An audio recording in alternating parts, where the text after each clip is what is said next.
देहांकार चित्यानि नाहि न च श्रोत्रजिह्वे न च घ्राणनेत्रे न च भूमिः भौमो न तेजो न वायु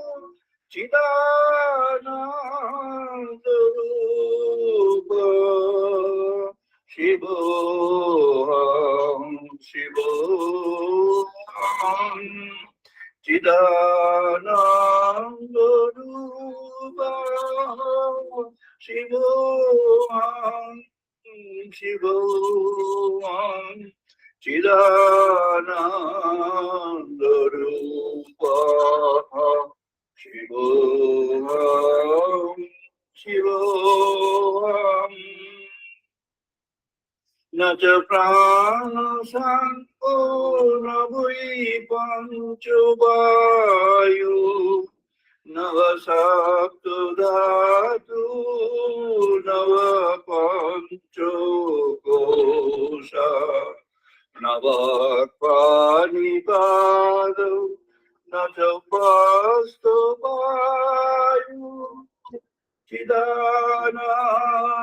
चिदानन्दरूपा शिवोऽहं शिवोऽहं चिदानन्दरूपा शिवोऽहं शिवोऽहं चिदानन्दरूपा शिवोऽहं शिवोऽहं न मे द्वेषरागो न मे लोभो मोहो वादनैव मे नैव मत्सर्यभावः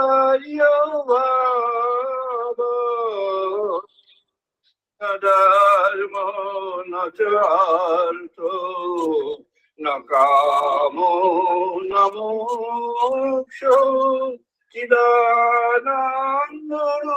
चिदानन्दरूपः शिवोऽहं शिवोऽहं चिदानन्दरूपः शिवोऽहं शिवोऽहं न पुण्यं न पापं न सुखं न दुःखं न मन्त्र न तीर्थ न वेद न यज्ञः अहं भोजनं नैव भोज्यं न भोक्ता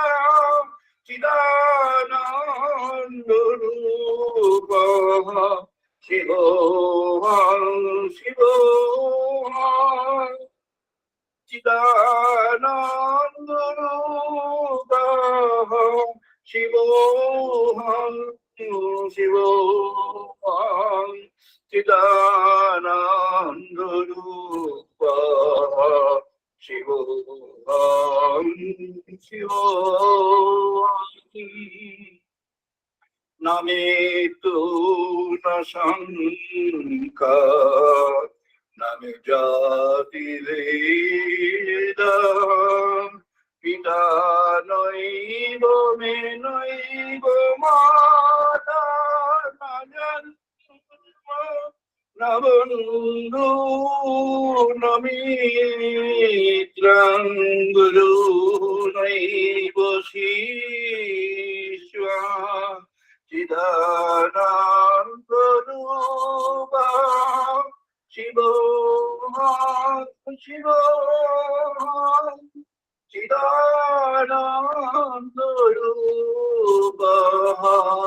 शिवोऽहं शिवोऽहं चिदानन्दरूपः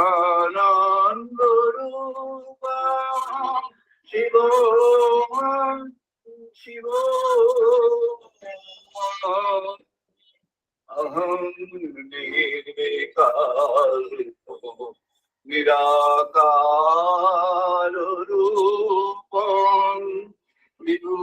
Yacha sarvo indriyamanam nacha sampatam naiva mukti nameya Chidananda Rupa Shivoham Shivoham Chidananda Rupa Shivoham Shivoham Chidananda Rupa Shivoham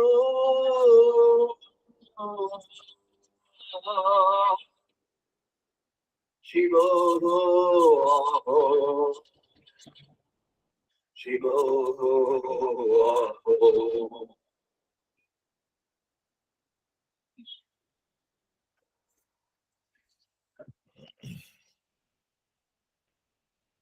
আমরা এখন বেদমন্ত্র পাঠ করব, সবাই পার্টিসিপেট করুন। ওম বাগ্মে মনসি প্রতিষ্ঠিতা মনঃ মে বাচে প্রতিষ্ঠিতা।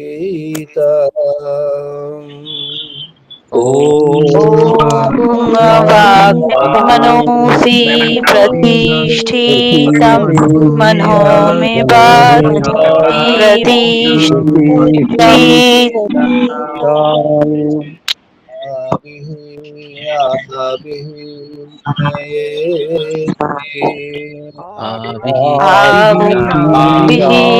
आभिः मेधि मनीषः ऋतं मे मा प्रहसिः वेदस्य मानितः कृतं मे मा प्रहसिः नो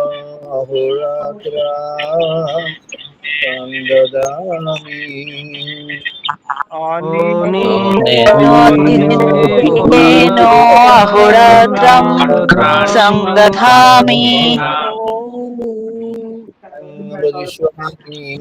सत्यामि नित्यं वदिष्यामि सत्यं वदिष्यामि तद्मामवतु तद्भक्तारामवतु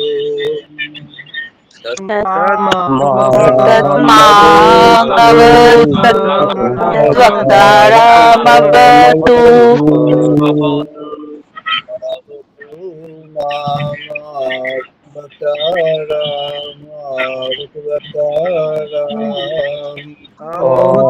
अवतु मामवतु भक्तारं मावतु भक्तारम् शांति शांति। ओम शांति शांति।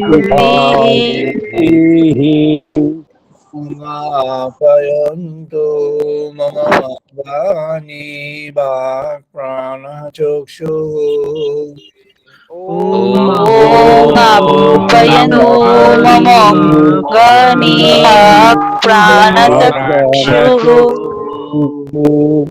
प्रमाथः बलमिन्द्रियाणि च सर्वाणि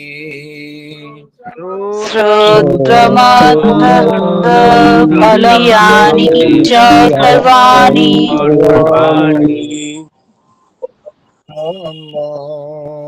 उपनिषदाम् सर्वं ब्रह्मोपनिषदम् अहं ब्रह्म निराकुर्यात् माम ब्रह्म निराकरो मामं ब्रह्म निराकुर्यात् माम ब्रह्म निराकरो नमस्तु निराकरणमेऽस्तु निराकरणमस्तु निराकरणमेऽस्तु ते मयि सन्तु ते मयि सन्तु धर्मस्ते मोयि सन्ते मोयि सन्तु शान्ति शान्ति शान्तिः ॐ शान्ति शान्तिः ॐ पूर्णमादः पूर्णमिदं पूर्णात् पूर्णमुदच्यते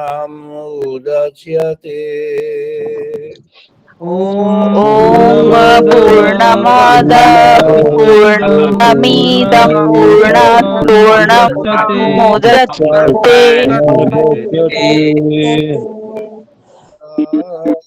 पूर्णमादाय पूर्णमेव अवशिष्यते पूर्णमादाय पूर्णमेव अवशिष्यते शान्ति शान्ति शान्तिः ॐ शान्ति शान्ति शान्तिः सहनो भवतु सहनो भुनक्तु ॐ सहनावतु सहनौ भुनक्तु वीर्यं करवावहै सह वीर्यं करवावहै तेजस्विनो अधितमस्तु मा विद्विषावहै तेजस्विनो अधितमस्तु मा विद्विषावहै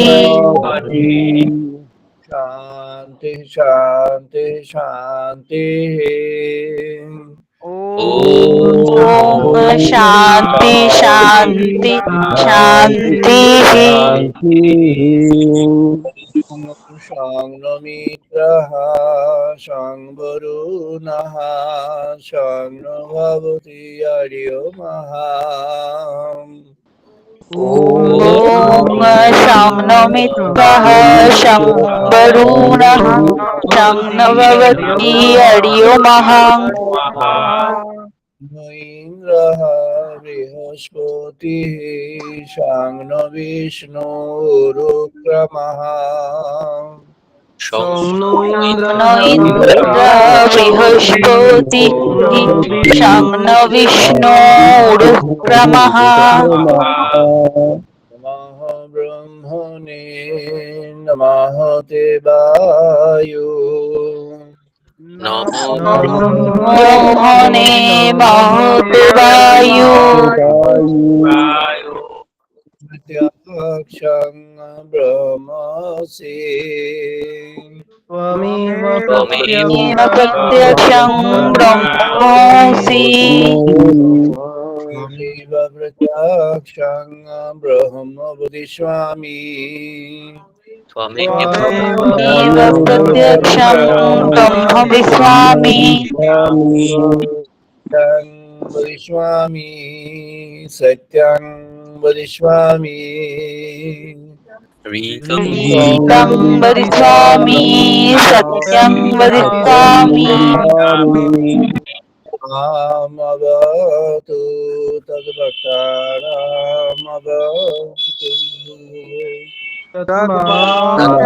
आवतु तद्वक्तारमवतु आवतु आवतु भक्ताराम् आवतु माम् आवतु वक्तारम् शान्ति शान्ति शान्तिः Om Shanti Shanti Shanti. ॐ भद्रं कर्णेभिः शृण्वां देवा Om Vankani Vishnuam Deva. भद्रं पश्येमाक्षवीययोत्रः Bhadram Pashimo Achaviyayudaham. Sriyangai Durvang Sutanovihi. Vihitam Yatayu.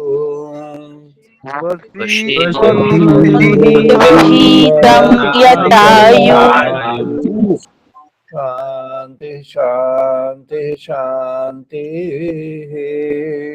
Om Shanti Shanti Shanti.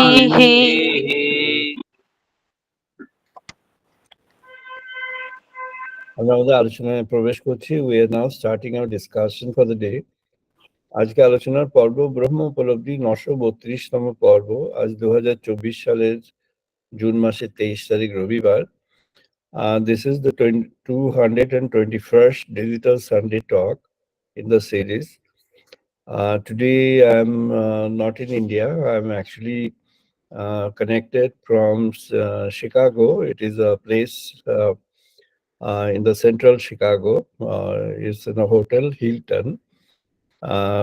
The location is very near to the place of meaning almost walkable distance, meaning very short walkable distance from here to the place where Swami Vivekananda had this memorial lecture at the Chicago Arts Center. It is from that very near that place. Today's topic is Moksha, Moksha, the liberation, the final liberation. Um, Today I'm going to, speak in English. However, a few, to connect with our,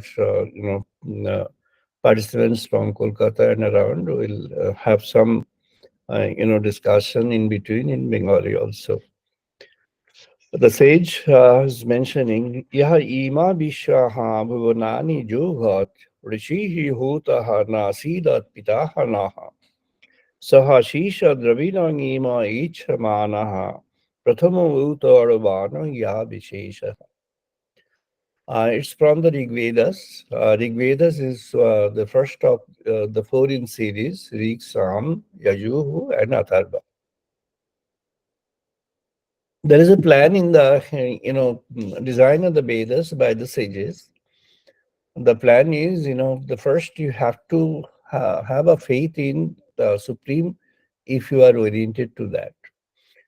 If you think that any kind of concern, understanding, and connection, or any kind of thoughts, even for the Supreme or the Supreme Truth, or Lord in any form, whom we call the Bhagavan in Bhagavan Bishesh Rupe, Jekono Rupe, এবং ভগবানের avatar, or the incarnates of the Lord in the world and different periods of history, prehistoric and ancient period.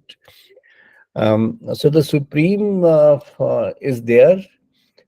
The one description about the Supreme is the Supreme is termed as He. So you can mention as He, She, or It, because it's a non-gender. Even if we mention as He, it's not that he is a male only, male personality only.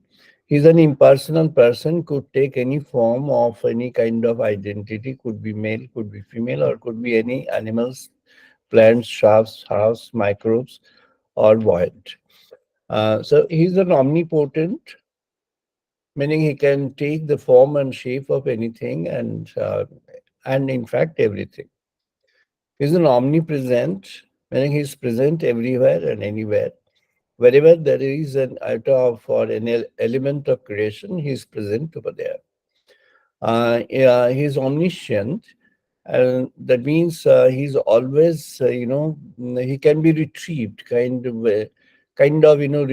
the memories of computers or retrieving the memories of a human person if the person had lost the memory for some reason.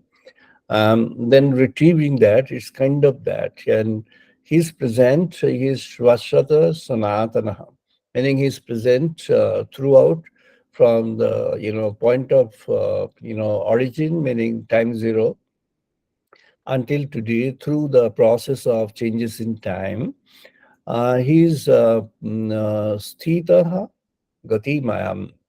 He's, stationed in one place. He's static, absolutely static, and at the same time, he is always in dynamism.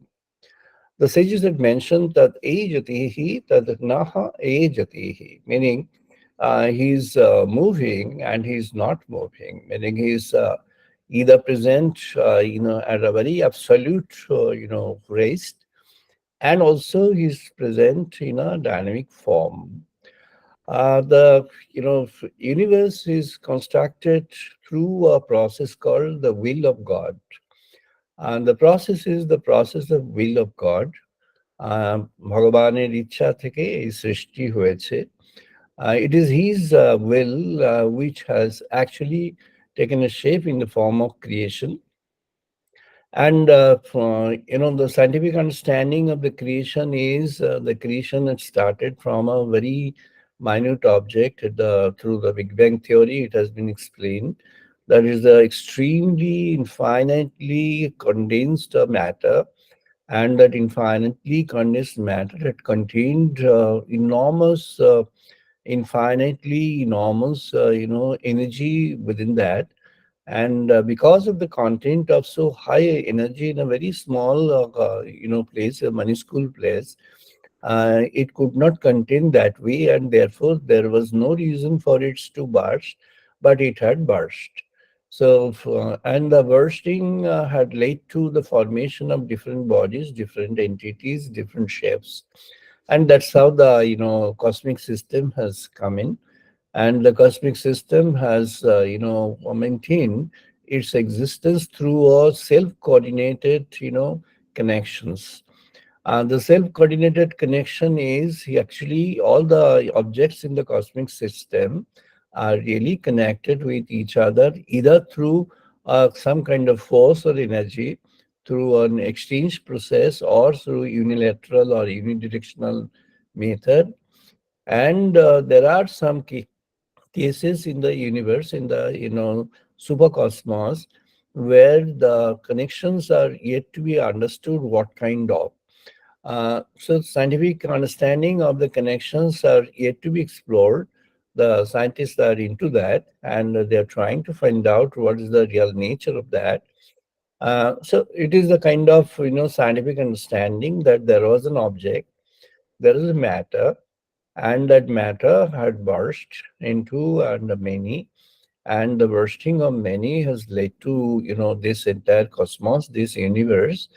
And again, there are processes of rise and fall, or the coming and going, or the birth and death. Now, what happens is, a star, let's say a very powerful star, it emits light and it emits energy, and it had a content in the beginning. And if it starts continuously releasing its energy and light, then what happens? A time comes when it exhausts all its content, and the moment it exhausts all its content, it turns into a black dwarf, and then a combination of that and collection of that forms an entity called black hole. And the black hole either existing before or created by this combination, either ways, the black hole is an absorbent. Anything comes to the black hole, it is an absorbent to that. And again, all the material entities that we have in this universe may have the opposite of that called antimatter, anti-material particle. So whenever we consider that there is the matter, there could be an antimatter. And in fact, the scientists have now come to a kind of understanding, not a very conclusive proof, that these two coexist sometimes. These two, initially or mutually annihilate each other and create a void of things. There is no matter in the void, but the energy remains, and the energy which was there originally at the point of creation, how has it come? How was it developed? How was it created? It's the scientific world is yet to get an answer to that, create an answer for that, make an answer for that. They're trying for that. There are a lot of initiatives, like Albert Einstein had tried for this unified field theory to connect all the theories and create a unified system, present a unified system wherein everything has got a connection. And but he failed to prove all the four different forces of this unified field theory. However, he had drawn certain things from a scientist called Acharya Satyendra Bose. In brief, he's mentioned as S.N. Bose. Is from the University of Calcutta in India, and he had contributed a thought saying that matter is not necessarily something which has to have some mass in content. So it could be a massless, and the rotations could be and different. For example, there could be a kind of matter which is a non-matter, yet is a matter. And the example of that was given as a particle shape of light, the particle of light, which is the photon. And there these series of particles which doesn't have any kind of mass as the content, but only energy, is a series called boson particles. And boson particles are named after the name of S.N. Bose, Satyendranath Bose. And it was actually created into, mechanics or mathematics, and a theory called Bose-Einstein, theory. There is an alternative provided by, from Fermi and Dirac, Paul Dirac and Fermi, and both have got a base in Max Planck. Max Planck, in the beginning in 1900, what he had visualized about a kind of energy connected with Hn E is equal to Hb, which is the origin of Albert Einstein's creating E is equal to mc square. So Max Planck had visualized that the rotation of a particle. If there is a particle, it's in a kind of rotation across its own axis. It matters because the rotation creates a kind of feasibility for it to emit energy or to contain the energy. Meaning, if it is static, it cannot emit. If it is not static, if it is non-static, it can emit. So in this context, E is equal to is V, where V is the frequency of this, particle having emitted or getting emissions from a particular context. And there, the basic content of energy remains the same. So individual particle remains the same, and it emits the energy, but it, regains the energy again there from the system. So it continues, it continues. Therefore, when we come to a conclusion that E is equal to mc square, meaning is the convertibility between the matter and energy. And unfortunately, Albert Einstein had lamented when the bomb was created, and Manhattan Project, wherein Rutherford and others were contributing people, taking clues from Albert Einstein. So Einstein was lamenting, why did I go for this creation of this formula and this connection? However, that was used to get energy out of the mass, and energy out of the mass. Say, for example, you have got a particle called thorium. It's contained of the outermost layer. The electrons in number would be around 235, but you need because of you if you want explosion, then you need outermost layer of the particle, which should be for easily bombarded and easily penetrated inside, and therefore it releases enormous energy that's in the form of uranium U-238. So if you have to do that, then what you have to do is U-235 you have, then you bombard and inject electrons into that, and through the process you convert the material from one to the other. So it was initially the thorium, you make it a uranium, and after you could make it a uranium, then it could have a power to blast. And the power to blast, which has been explained by other scientists, including Stephen Hawking, and the scientists of his period. This has been now a very famous kind of analysis among the scientific communities, that the elements can have the particles, particle form may not have a particle form. So one is, you have got a Bosnian category, you've got a Fermion category, you got, for larger forces, you've got heavier elements in the matter, you've got a light elements in the matter, you've got hadrons, you've got, other particles. Like hadron, I explained one day that, a proton or take out the positron part of it, take the mass of the proton, and it would be close to 3,000 times of an electron, and that was a neutron. It would be again close to that, around that, 1.5 hundred, one and a half, a different between. So what happens is the energy is there in the form of a matter which has been created by non-matter, a matter created by non-matter, and the matter may exist without its material existence.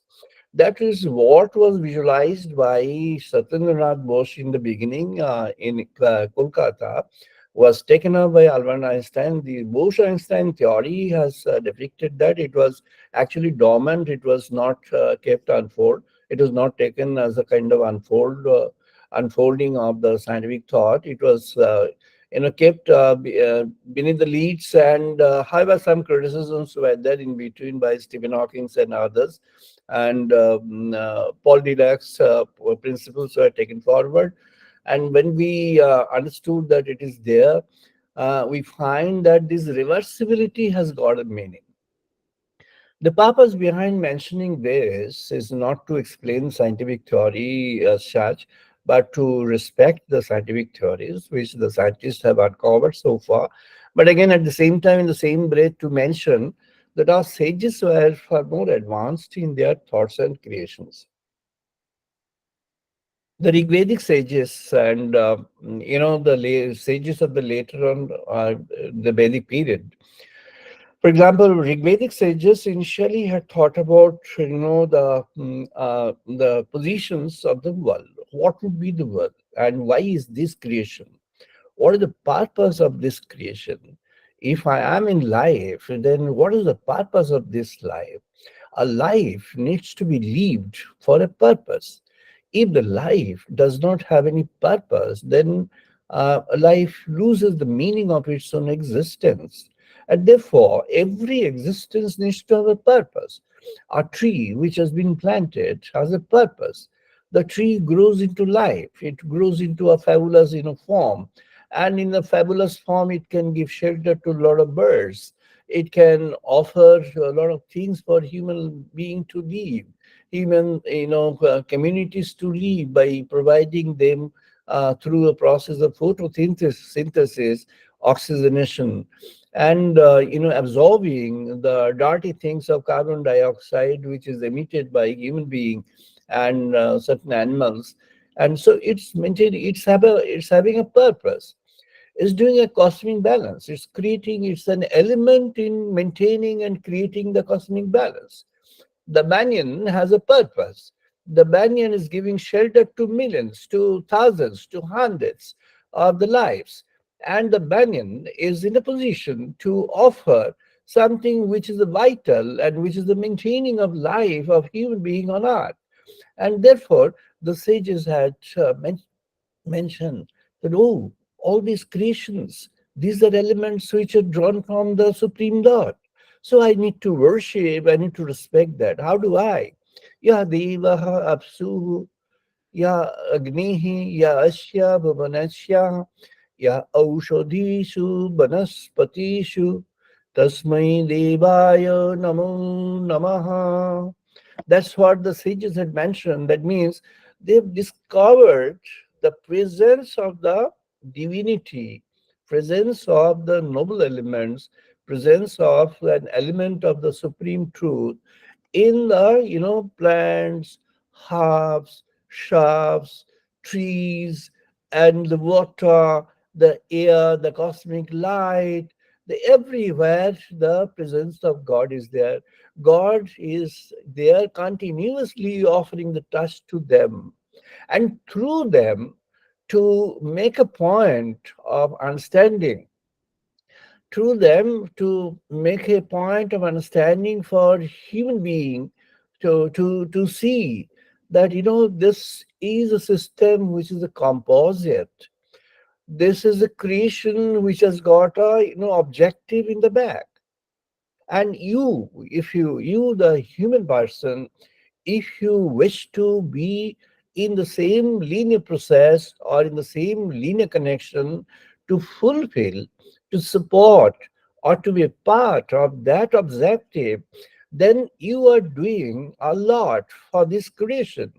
The creator's objective was to maintain a truthful existence, a truthful phenomenon, a truthful coexistence of all the elements created thereby. When Max Planck came up with E is equal to hv, he was actually thinking about what could be a constant factor. Can there be any constant factor? So gradually it was discovered that yes, there is a constant factor, Planck's constant. And the Planck's constant as a kind of constant factor was taken into consideration. And in that consideration, what happens is it's like, Boltzmann's constant, the Planck's constant. There are certain elements of constant in the theories. And whenever everything is changing, this has been explained by Roger Penrose in a very beautiful way when he has, come up with his, Fashion, Faith, and Fantasy. It's a wonderful work by Roger Penrose and recently honored with a Nobel Prize at this, much later age of his, thanks to Nobel Committee. At least, he was recognized in his life. And so, Penrose mentions that, it actually connects with the mind of a person. So, the shadows of a larger mind, shadows of a supreme mind are present in the, entire system, everywhere in the cosmos.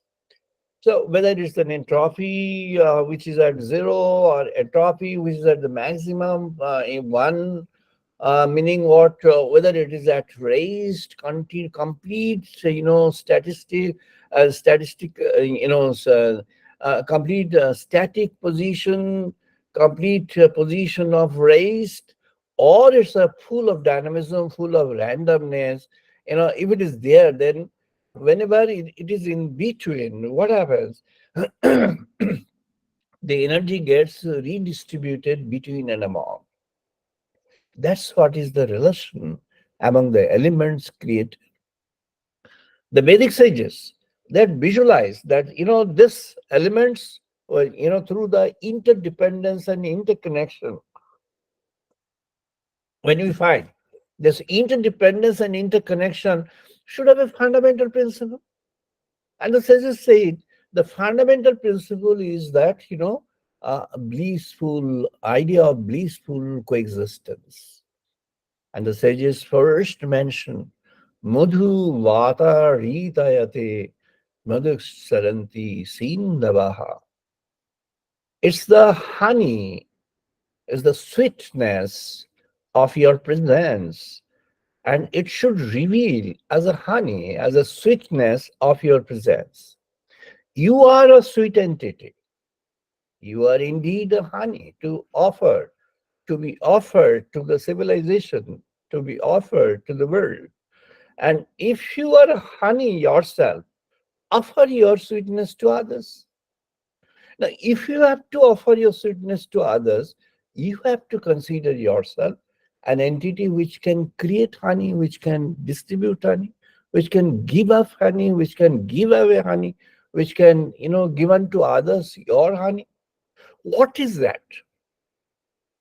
The sages have discovered saying that Yataha bai imani bhutani jayante yeno jatani jibanti tat prana pravishanti tad Brahman. Brahman, the supreme, is present in everything. Whatever has been created in this universe so far, like Roger Penrose describes, that when a black hole starts,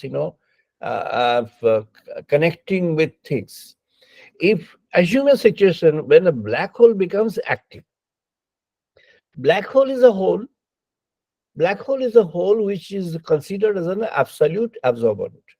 Anything that enters the black hole cannot come back. It is absorbed. It is, kind of assimilated there. Black hole is a kind of demon, and the demon can kill and, digest everything. So suppose the entire world is pushed inside the black hole and the world is, digested by the black hole and it's all finished. Everything is gone. Now suppose if with this power of, damaging and destroying everything, it has got the power to move also.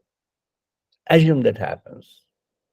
Penrose has given a hint after Stephen Hawking brought in an idea of black hole being mobile. Black hole non-static, what happens? There's an absolute absorbent of things.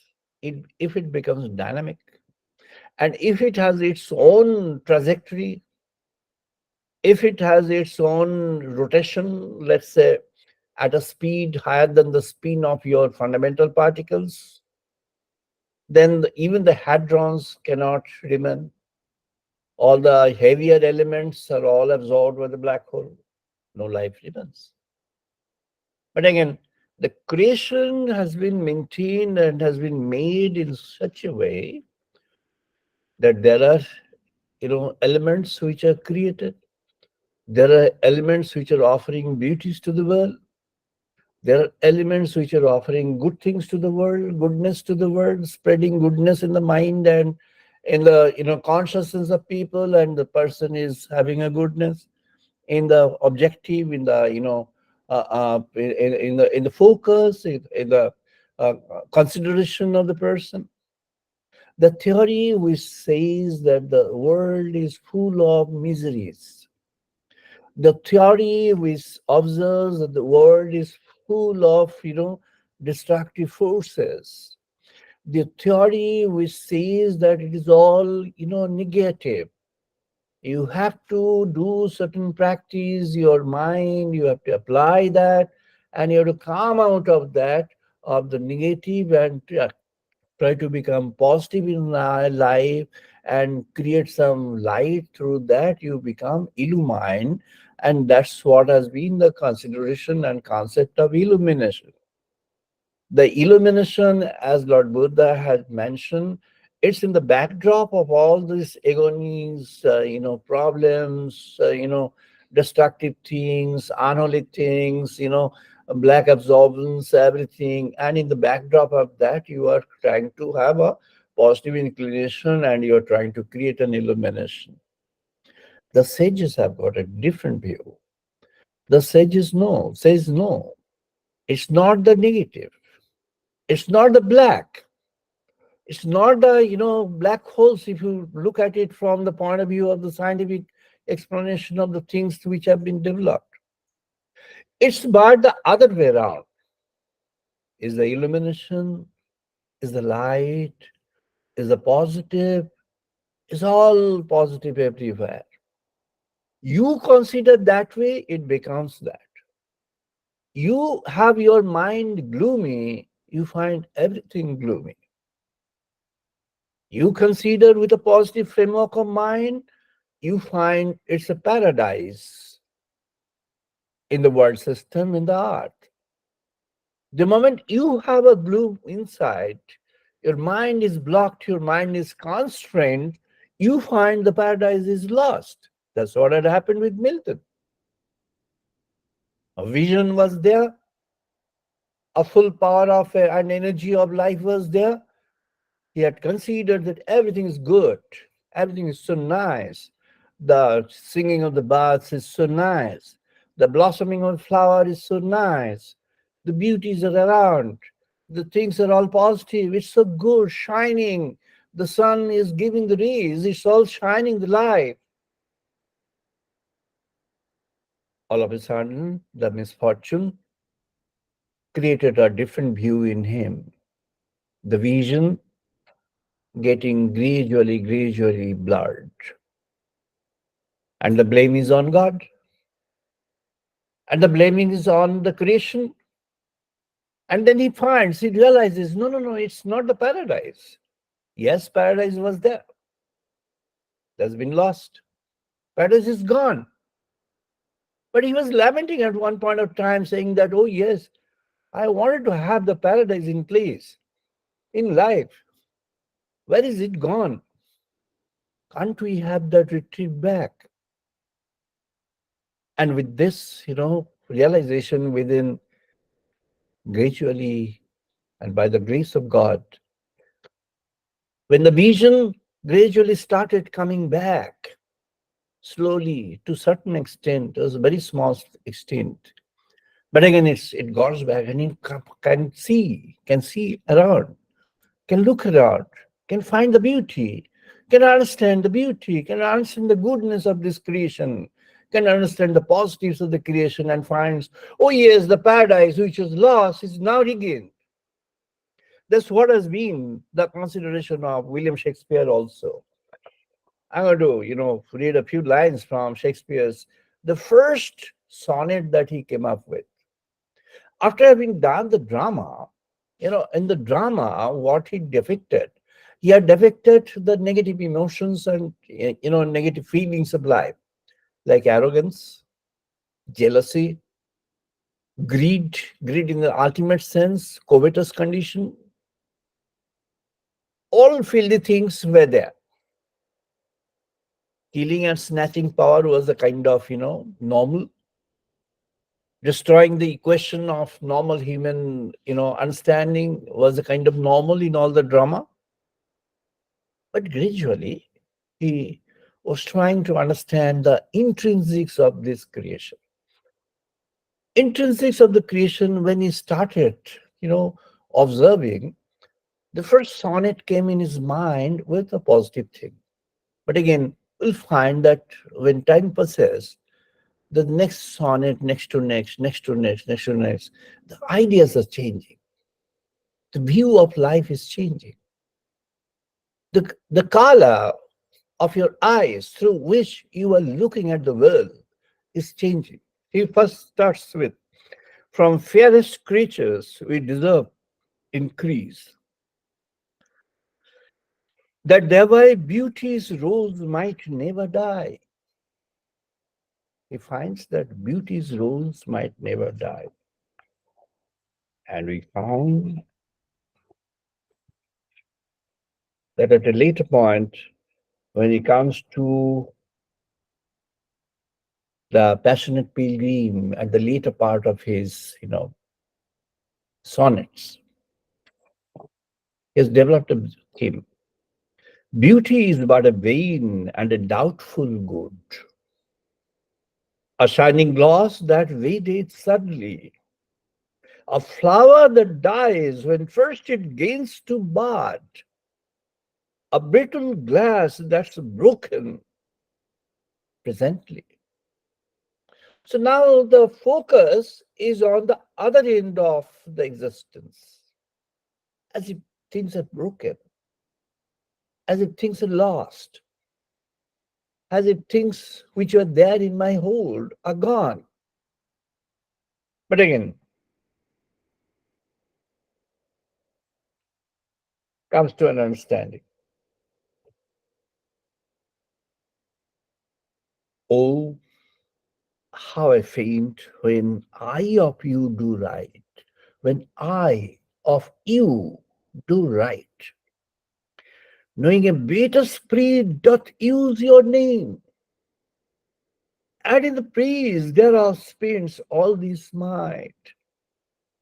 To make the tongue tied speaking of your faith.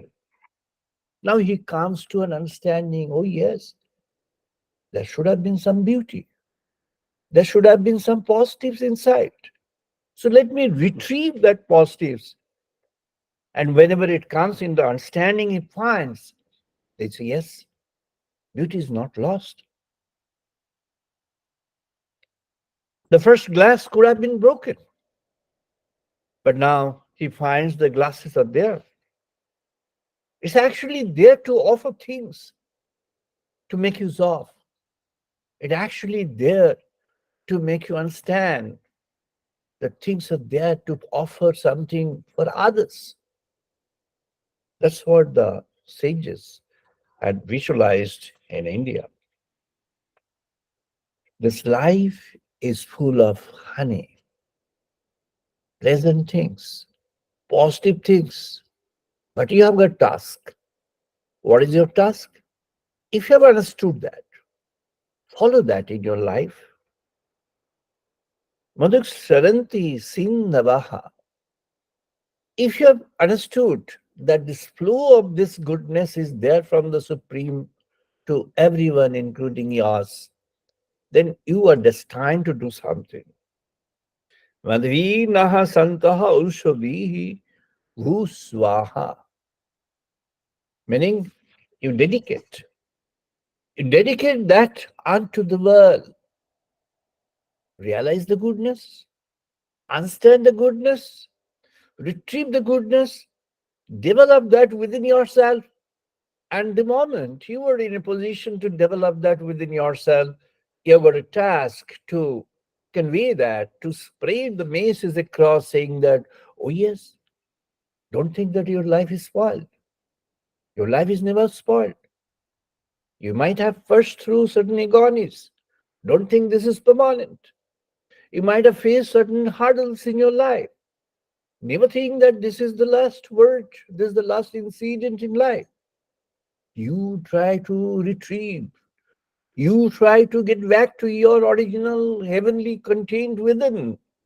And you will find invariably that the heaven is responding from within, and heaven without would be an understanding of your positive framework of observation and your positive framework of understanding of things. If you can do that, then you have actually made yourself into a element of transformation. You're now in a position to help the agents of transformation in this cosmos, wherein you transform from a lesser light to a brighter light. You transform from a lesser truth contained to a larger truth contained. You elevate the lies from a point wherein there was a mix of the light and darkness to a condition of illumination allowed. And the illumination allowed would be there when the sages used to mention that you have a agni inside. You consider that the agni, the fire power inside is there, can be connected with all fire powers present inside the lives and of entities across the world, across the entire creation. And the creation which is done, not by a chance of a small particle, as the Big Bang theory visualizes. The sages have got a different view. The sages are mentioning the Supreme Lord is the creator of everything. The Supreme Lord, we call him the Sachidananda Parabrahma Sanatanaha. Sachidananda's got three components: Sat, Chit, and Ananda. Sat is the truthful being. He himself is truth. He is the truth. This existence is truth. This existence contains truth. The universe is structured across truth. It is not structured across untruth. It is not the revelation of untruth. It is but a factual presence of the truth. It's an empirical presence of the truth. You are a truthful entity. Each individual on this earth, each individual in this universe, each entity in this universe is a truthful entity, truthful being. That is why the sages have said, you recognize if you have drawn in something from the other sources. You are indebted. You have drawn in profusely from the devas, from the gods, from the divine world. Om Bhu Bhuvaha Swaha. This is what the sages used to mention. Who is something which is connected with this cosmic system, this world, this earth system where we reside, we live in. Bhuvaha is, the connecting place, the antariksham. Antariksham is in between this existence and the existence of the Suvaha, which is the existence of the divine, a place where everything is illumined, everything is truthful, everything is anandamayam, blissful, everything is there in full content. The truth is there in the full content. There is no, for reduction in the truth, no patches of, darkness in that, no patches of lack of illumination in that, no black hole there. Yes, it is there. There is a system of this cosmos wherein anything that comes here has to have a tenure. It's a tenure track, but it's not a, destruction through the tenure. It's but reviving through another existence in a retrieved tenure, maybe with a new identity, with a new face in this creation. So therefore, it is all truth. This truth is revealed through the existence. This existence is truth. That's why the sages is mentioning. Kings bitaha asita adhishtanam aramyanang ritam nyataha smita kathasitaha yabaha bhuming janayana bhishma karmyahu vi niyamo unat mahina visha chakshuhutaha. This Rigveda sage is mentioning that in this creation, Vishwamaje Vishwatma, in this creation, the Supreme is present everywhere.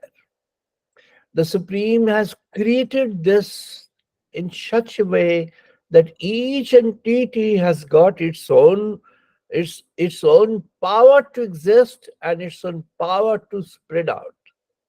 And with this power to exist and the power to spread out, each existence can, connect with the other, can have an established, connection with the other, wherein this power to exist is spread out. And through this is communicated to the others, to the other entities, that, yes, we collectively live, we collectively grow, we collectively spread the messages of the Supreme. It is the will of the Supreme which is the origin of the creation. The will of the Supreme. He had created something because he wanted to create, wanted to experience the worth of creation. That's why he created. Out of what? He created out of what we call nothing in our sense of term. In the human sense of the term, in the empirical sense of the term, it is a nothing, void. No matter is there. That was experimented by a senior sage. A senior sage was sitting behind the, banyan, big banyan. He was into meditation. His disciple came, Svetaketu. He came to the senior sage, wanted to understand the concept of Brahman and this facts behind creation. What is the fact behind this creation? How do I understand? With my empirical sense of understanding, how do I understand that this creation is a creation wherein I have an element of presence wherein I identify, I understand my presence in this creation. How do we understand that I'm from that source? You were saying, Yataha vai mani bhutani jayanti yena jatani jivanti tat prana pravishanti. You are saying wherever there is something, some entity is present, whatever be the form of that entity, and whenever that entity is present, it's all are derived from the supreme origin. It's all a divine derived from the supreme Brahman. But how do I understand? You tell me, this banyan that you are sitting beneath of, this banyan is, how do I understand that this is such a big banyan, the massive tree that you are sitting beneath? You are in your meditation in a piece of the, cover of this banyan. But how did it happen? The senior says, it said, oh, that's a very nice question. You want to understand the origin and the growth of this truth? Well, you collect a fruit of this tree. Then the disciple had gone to collect a fruit of this tree. He got a fruit. He said, when it ripes, yes, I've got a ripe fruit. Oh, yes. Then you want to see what is the inside? You break it open. Vindi, seen the Vaha. He says, break it open to find what is there inside. Do you understand that this fruit itself is enough to create a tree of this kind? The disciple, the student, has a confirmation. The disciple says, yes, that's indeed true. A fruit has got a seed inside. The seed is planted beneath the soil.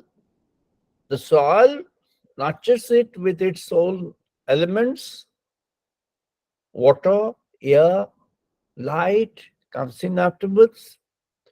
The soil nurtures first, makes it makes the seed to grow into a small seedlings, and then gradually it develops into the life of a tree.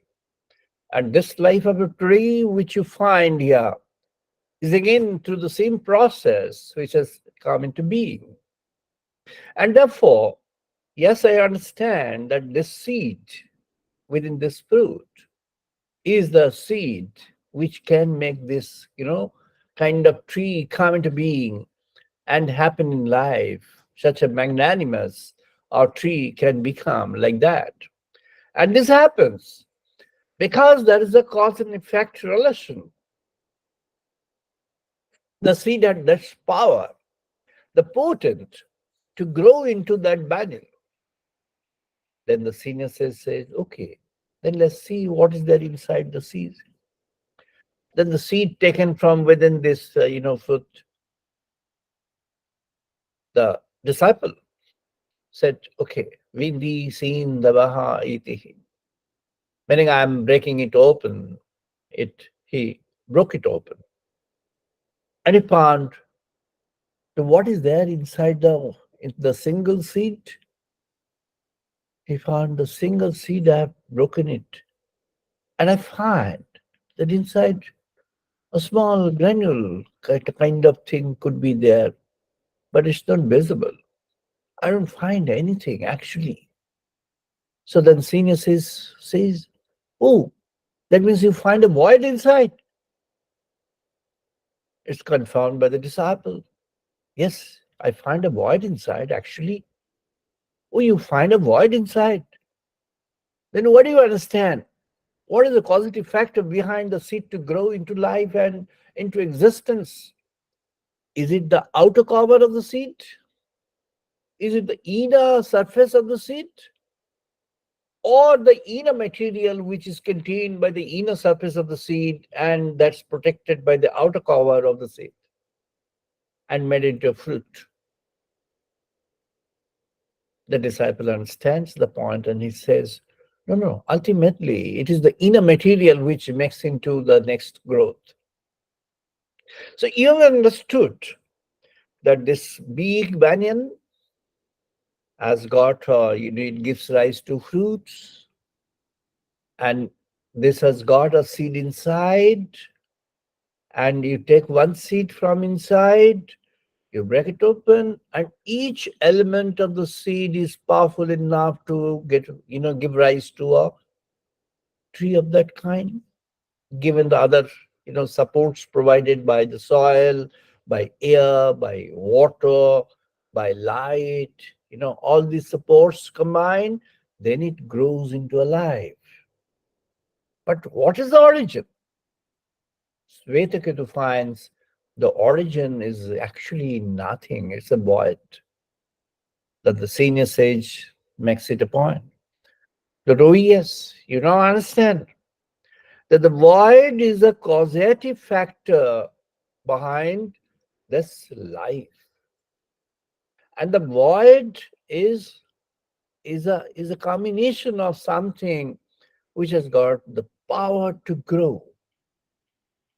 When Professor S.N. Bose, Satyendranath Bose, and Einstein, they came up with now the special theory of relativity had a focus on the the the the kind of particles, the kind of mechanism in this universe which was previously considered non-structured.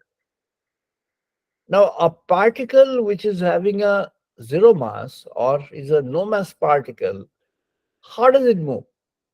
We know the gravity is there on the mass. Gravity has to connect with the mass. If there is no mass, then what is the connecting cord? Where is the connecting cord? That is an invisible connecting cord. And the invisible connective cord is the forces which are underlying in this cosmic system. And the total of this, sum total of this, if you look at it from the point of view of, Schrodinger's theory, or, Feynman's point of view, or Paul Dirac's point of view, or a composite of things which NASA have considered, when it considers the Big Bang, when it establishes the Big Bang, suppose the Big Bang, and again now, very recently, it started criticizing, started having a critical remark on that.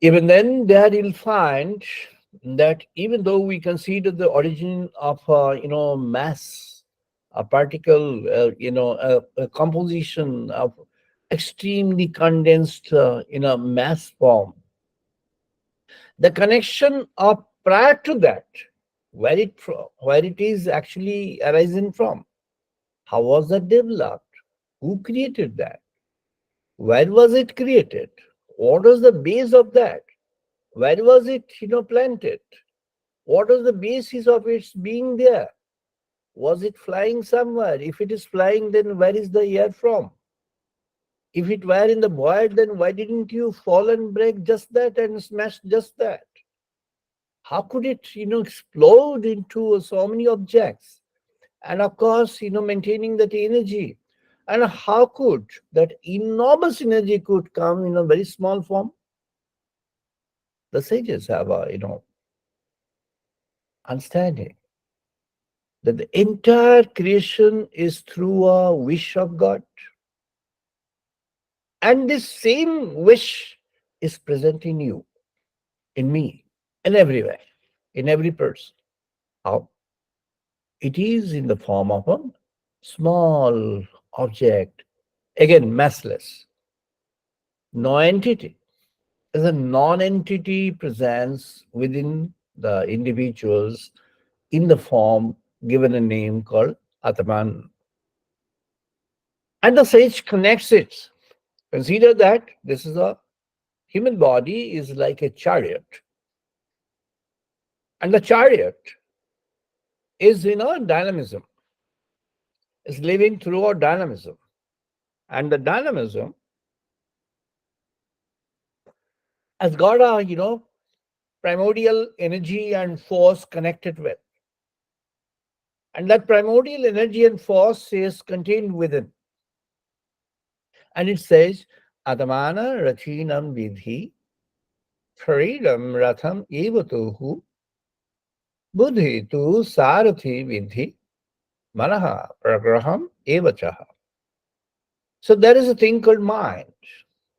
The psychological explanation of mind have got different levels and layers of mind, and they have explained the consciousness in a different levels, and non-material existence of consciousness also they've gone for, and the kind of different levels of the mind, different levels of consciousness, which has been explained right from the beginning of the subject of the psychology, and right unto today's development. We find there are various kinds of explanations given of the consciousness. But again, the level of consciousness, the level of things which is mentioned are, Rig Vedas and later in Vedas is quite different and much deeper and much profound, much wider. It makes a total description of the existence, how it happens. Like this chariot of human body is got a self-sufficiency as a kind of basic theory. It's self-sufficient. It's not that you have to think of God and pray to God. You don't have to. God has created in such a way that anybody can consider himself or herself as a individual entity, right enough or good enough to continue in life. You can. But again, the God says that be true to the wish underlying, wish, cosmic wish underlying in this creation. What is the cosmic wish underlying in this creation? The cosmic wish is revealed through the character of this Atman. And Atman is seated inside your cave of the heart. And you are carrying always. Atman is not disturbing, is not influencing, nor is it interested to influence.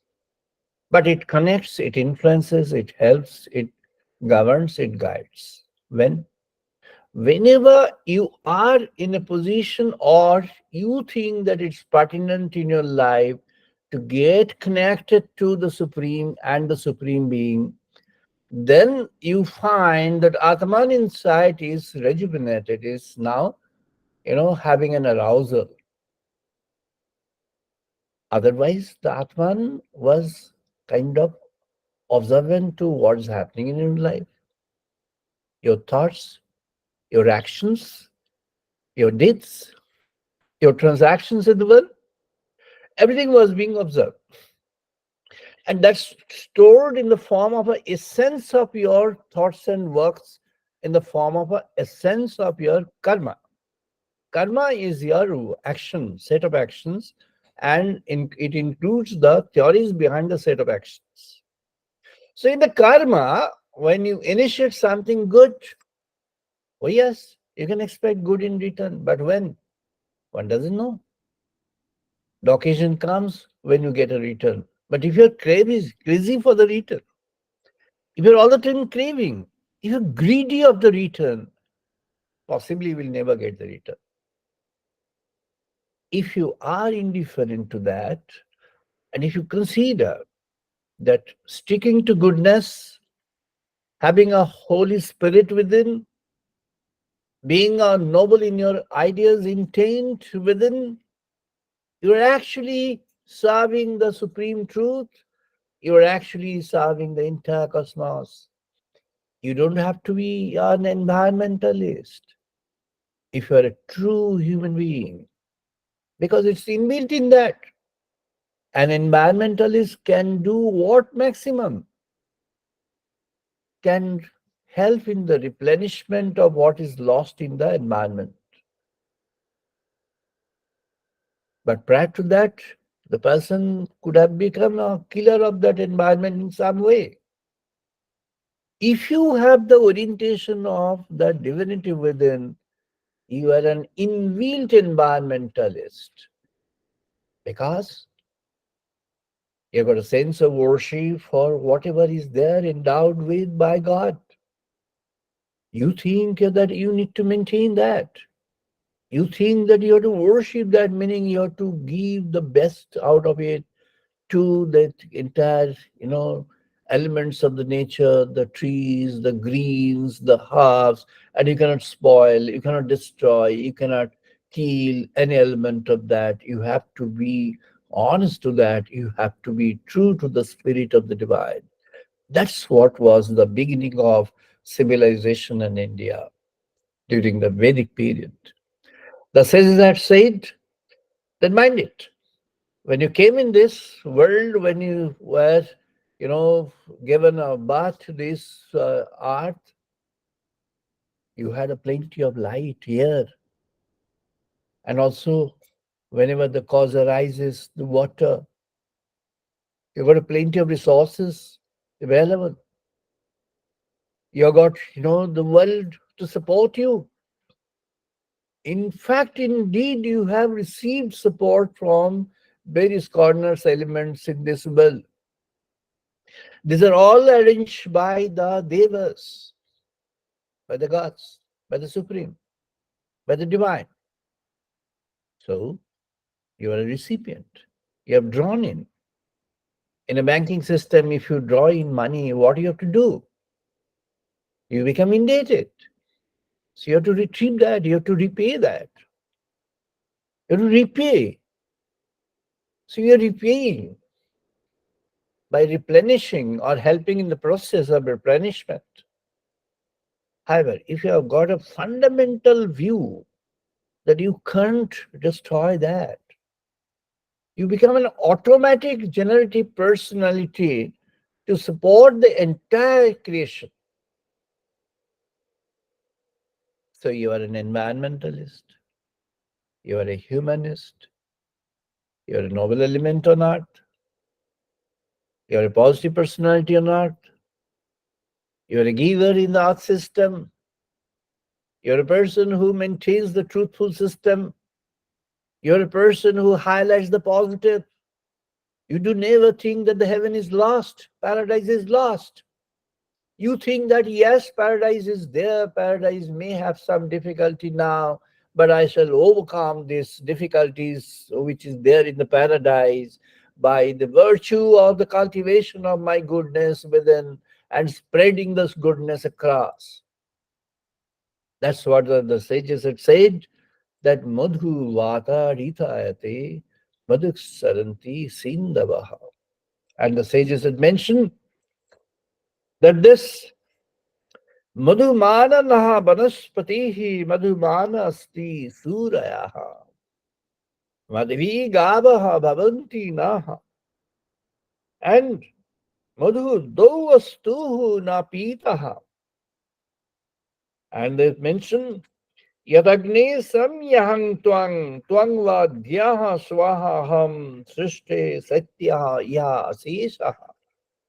In the Rig Vedas, the says Vashishta had mentioned अतः हि अतः देवः परिमाणः एतः हि ब्रह्म दीप्यते यत् अग्नि जालतिः अतः एतद् न स्म्रियते यत् न जलतिः तस्य आदित्यं यद् तेज गच्छति वायुं प्राणः आगच्छति.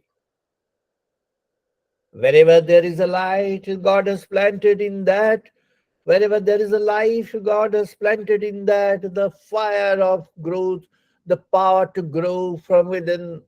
So you have got the fire within. You have to ignite that fire within, the fire for the, aspiration of goodness in life, the fire of aspiration. If you have got the faith in God, you have that faith in God, you nurture the faith in God. And the moment you nurture the faith in God, you realize the presence of Him within. And the moment you have the realization of the faith, the realization of the Supreme, the realization of the element of that noble, supreme noble within, you understand that you are an element, you are carrying the message of the Supreme within, and you spread it across in the world, you spread it across everywhere. And then, therefore, the sages in the ancient India, in the Vedic period, that said, it's not the darkness that you have to spread.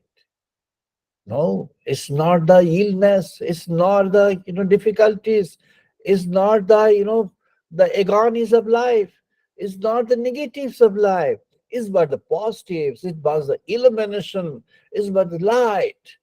He's the source of all illumination, he's the source of all light, he's the source of all happiness, he's the source of all delight.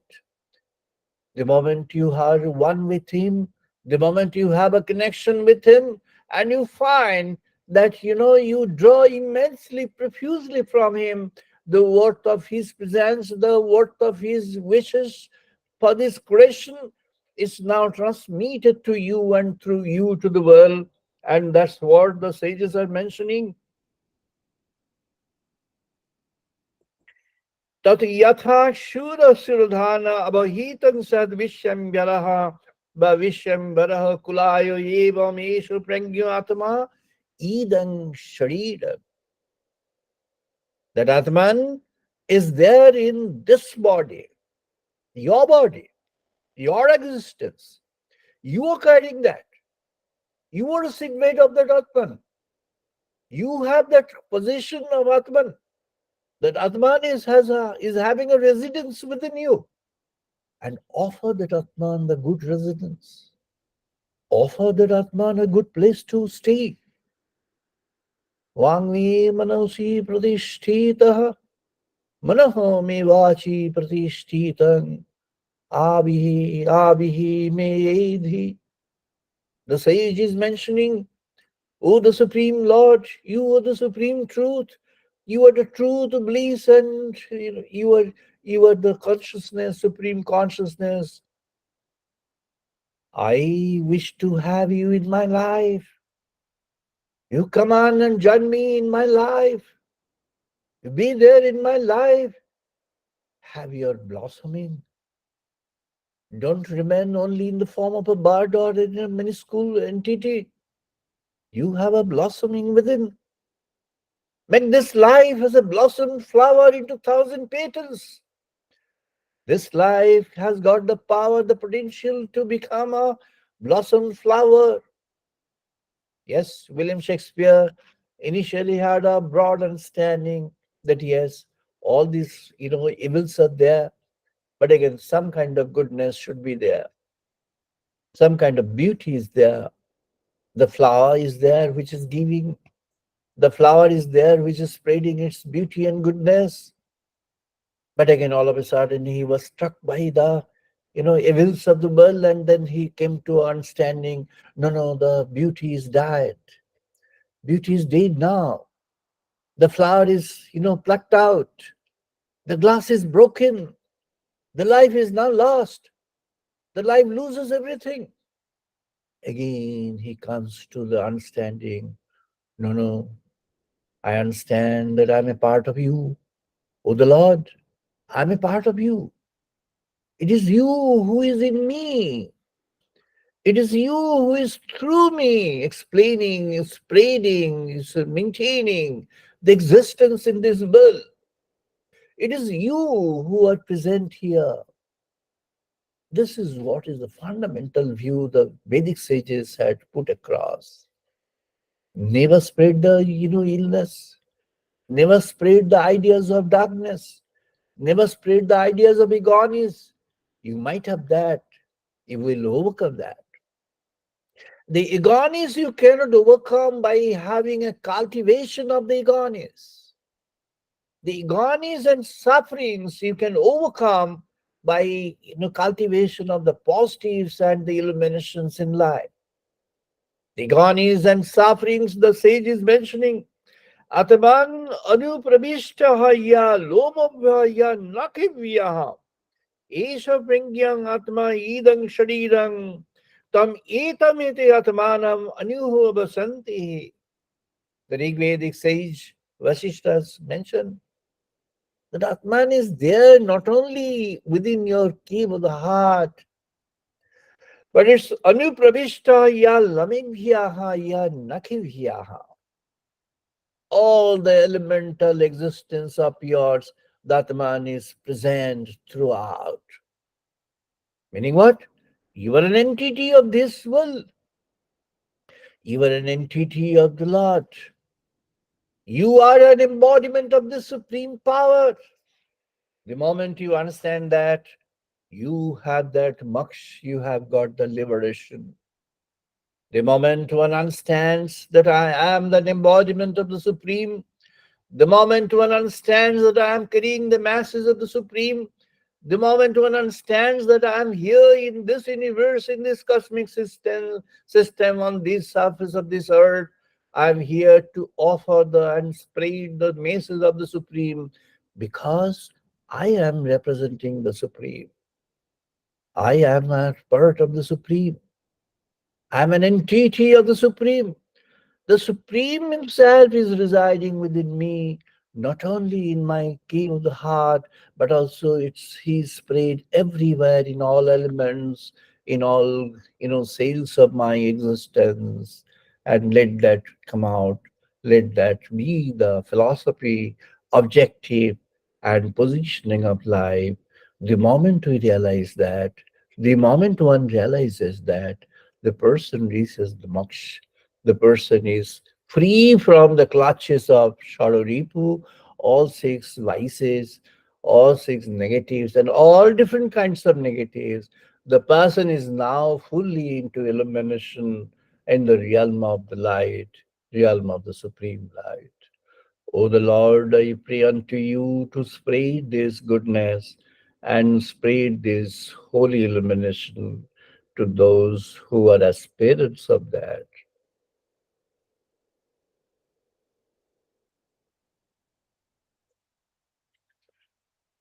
Thank you all. We'll now do the chanting once again.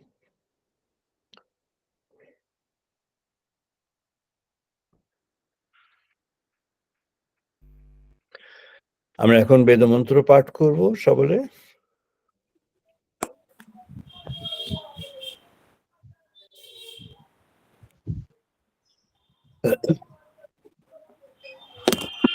Om Om पासि प्रतिष्ठिता मनः वाचि प्रतिष्ठिता ॐ ॐ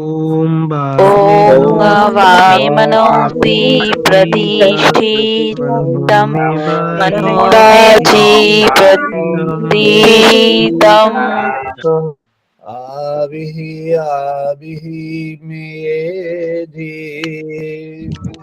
आविः आविः मे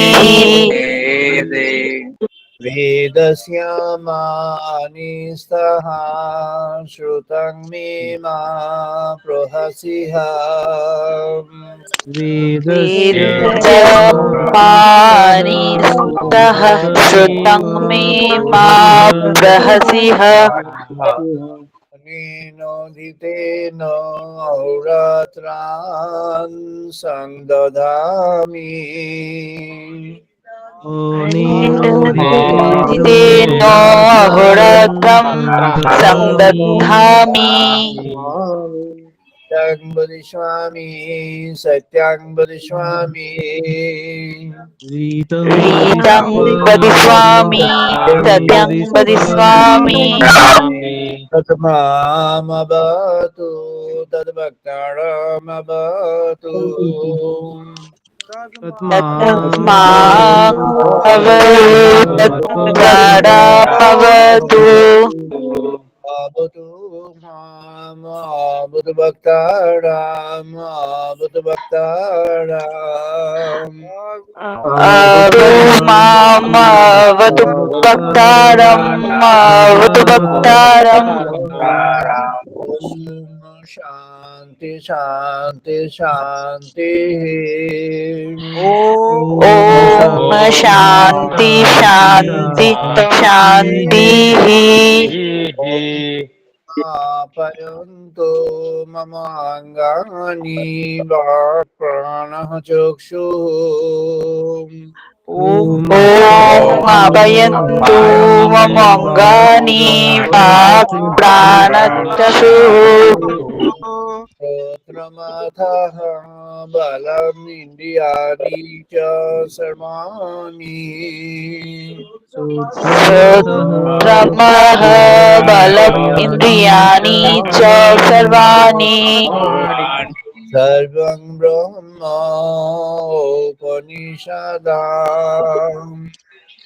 सर्वं ब्रह्मोपनिषम् अहं ब्रह्म निराकुर्यात् माम ब्रह्म निराकरो माहं ब्रह्म निरकुर्यात् माम ब्रह्म निरकरोत् निराकरणमस्तु निराकरणमेऽस्तु निराकरमस्तु निराकरणमेऽस्तु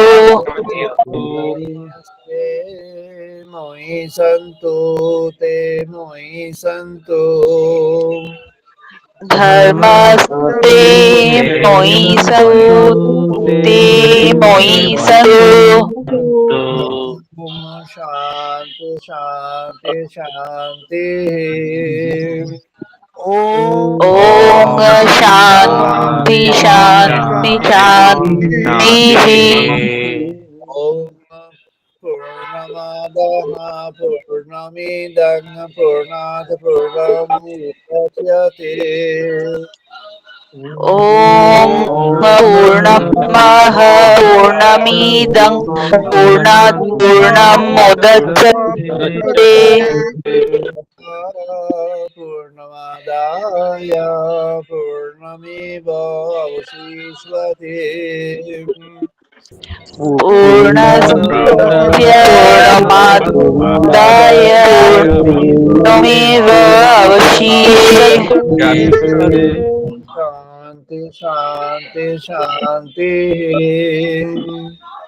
ॐ शान्ति शान्ति शान्तिः सहनावतु सहनौ भुनाक्तु ॐ सहनावतु सहनौ भुनक्तु कर्वावहै सह वीर्यमवावहै यसेनौ हरितमस्तु मा विद्विषावहै तेजस्विनावधीतमस्तु मा विद्विषावहै शान्ति शान्ति शान्ति ॐ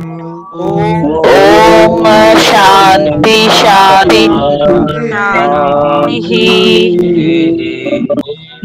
शाङ्गमित्रः शाङ्गवरुणः शाङ्नो भवति हर्यो महा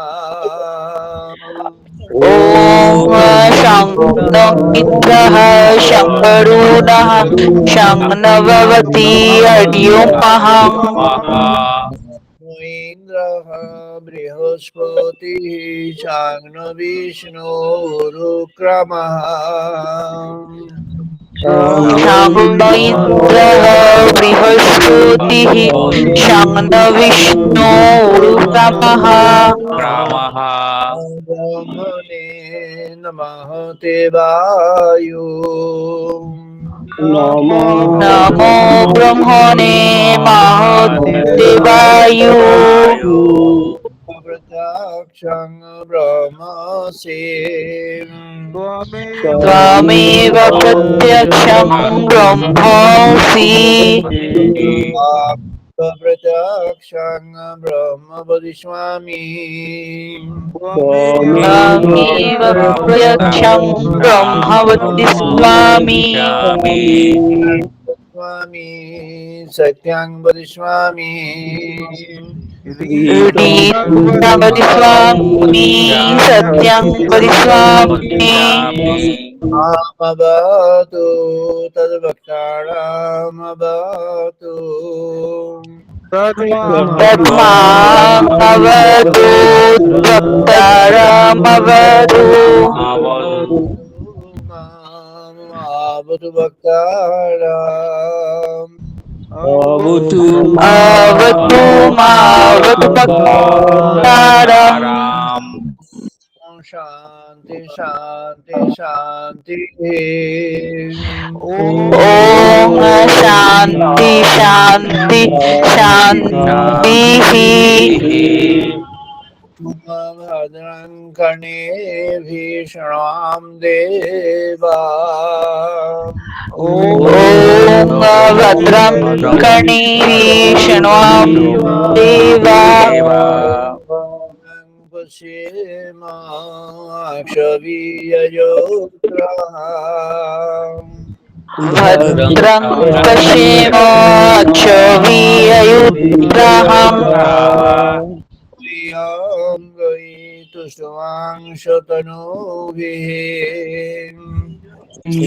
वीर्यङ्गैः तुष्टवांस्तनोभिः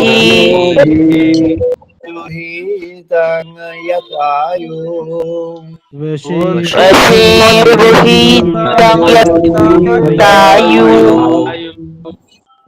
शांति शांति शांति। ॐ शान्ति शान्ति शान्तिः সবাই এখন 2 মিনিট ধ্যান করবো। নাও 2 minutes meditation। এখন 2 মিনিট ধ্যান, সবাই 2 minutes meditation।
জয় মা, জয় মা, জয় মা।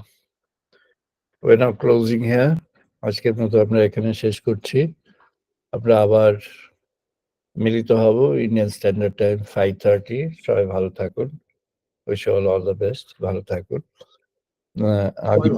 আগামী রবিবার আমরা আবার ইন্ডিয়ান স্ট্যান্ডার্ড টাইম 5:30টায় মিট করব। আমি আপাতত ইউএসএ তে আছি, সামনের রবিবারও থাকবো। ফ্লোরিডা থেকে সামনের রবিবার জয়েন হবে। ভালো থাকবেন সবাই। নমস্কার। All the best.